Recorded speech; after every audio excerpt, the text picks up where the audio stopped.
Hello বন্ধুরা, সকলে কেমন আছো? আশা করছি সবাই ভীষণ ভালো আছো। বাইরে থেকে আজকে ব্লগটা শুরু করলাম। ছেলেকে রেডি করেছি, এখন ছেলে টিফিনটা বানাচ্ছি। রান্নাবান্না সবটাই হয়ে গেছে। লুচি দেখে বলছে আমি লুচি খেয়ে স্কুলে যাব। বকা দেওয়ার পর একটু খেলো। এখন দুজনকে দুটো রোল বানিয়ে দেবো। আর মামা শুনে লুচি এরকম আলু দিয়ে রোল বানিয়ে দিলে ভীষণ ভালো খায়।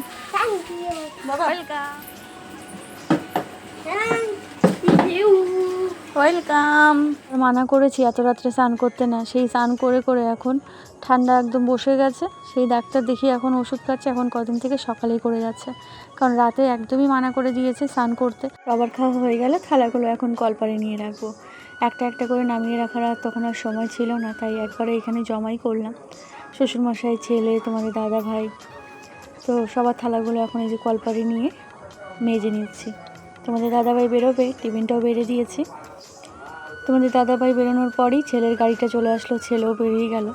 ছেলে বেরোনোর পর এখানে মাছওয়ালা দাদাটা চলে আসলো, তো এখান থেকে মাছ নিয়ে নিলাম।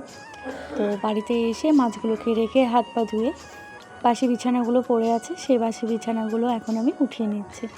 আমাদের রুমের উঠিয়ে তারপরে শ্বশুরমশাই এই ঘরে উঠিয়ে নিলাম। সকালে ছেলের জন্য ওই একটা লুচি বানিয়েছিলাম, যে একটা খেলাম। তারপরে মাছ আসলো, ঢেকে যে চলে গেলাম। তারপরে এখন আর ইচ্ছে করছে না, ওগুলো পরে খাবো, আগে মাছগুলোকে ধুয়ে নিই, তা নাহলে আবার পুজো দিতে দেরি হয়ে যাবে। তো এখানে মাছ নিয়ে বসে পড়লাম।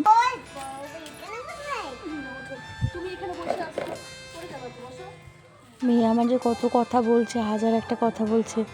তো কে কোনটা মাছ খাবে, তো মামাম শোনা না ছোটো মাছটা খেতে ভীষণই পছন্দ করে। আর এখানে আমি মিশালি মাছ নিয়েছি, ট্যাংরা মাছ নিয়েছি। আর ছেলে খেতে পারে না দেখে ছেলের জন্য যে রুই মাছ নিয়েছে। মাছে কিন্তু অনেকগুলো ডিমও বেশ আছে।